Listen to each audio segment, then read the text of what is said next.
Welcome to the flowerschool.com video library. I'm Leanne Kessler, Director of the Floral Design Institute, and today I'm here to share with you a contemporary autumn flower basket arrangement. The base, a basket, but with metal accents to give it a more contemporary vibe, lined with foam, pre-soaked with flower food, taped into place. Then going for the classic chrysanthemums, the flower of autumn, but adding contemporary, beautiful coral ranunculus. As a contemporary alternate to foliage, I'm going to use hydrangea as my base layer to cover my mechanics.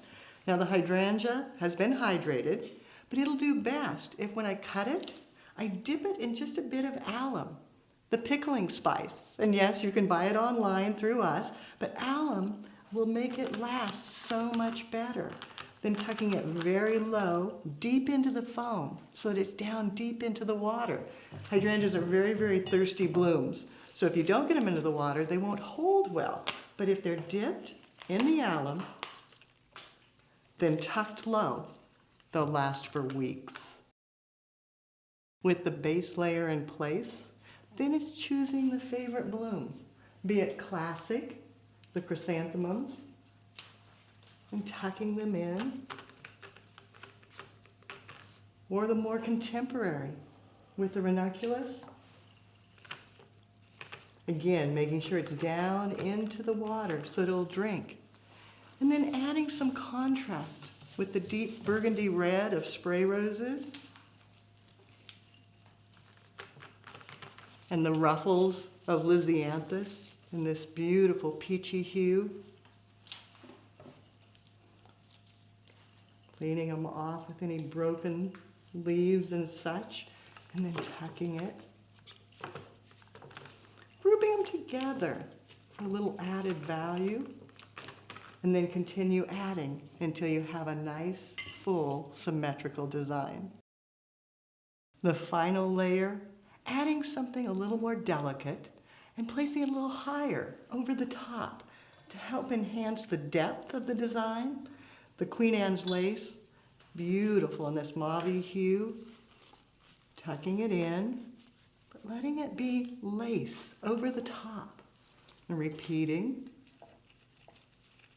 finding a little spot, letting it layer over the top, and then turning it, looking at it from all angles, making sure that you've got all your mechanics covered, and it looks beautiful no matter which direction you look. For the recipe, I worked with 3s and 6s. I started with 3 hydrangea to create the base layer, then 6 ranunculus, 3 spray mum, 6 lisianthus, and 3 spray rose.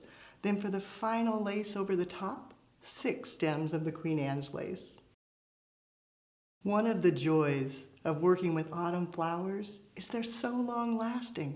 Chrysanthemums hold and hold and hold. The hydrangea with the alum at this stage will literally dry and not only last for days, but weeks, but almost seemingly forever because it becomes a dried blossom. This particular design, some will dry beautifully, some will start to fade. You can pull out the faded blooms and enjoy the rest for so very long. You'll find more creative inspiration at flowerschool.com. If you have questions, you can reach us there or pick up a telephone and give us a call at 503-223-8089. Now it's your turn. Create something beautiful for the autumn season. Be sure to take a picture, post it on social media, and hashtag Floral Design Institute. That way we all can see what you do as you do something you love.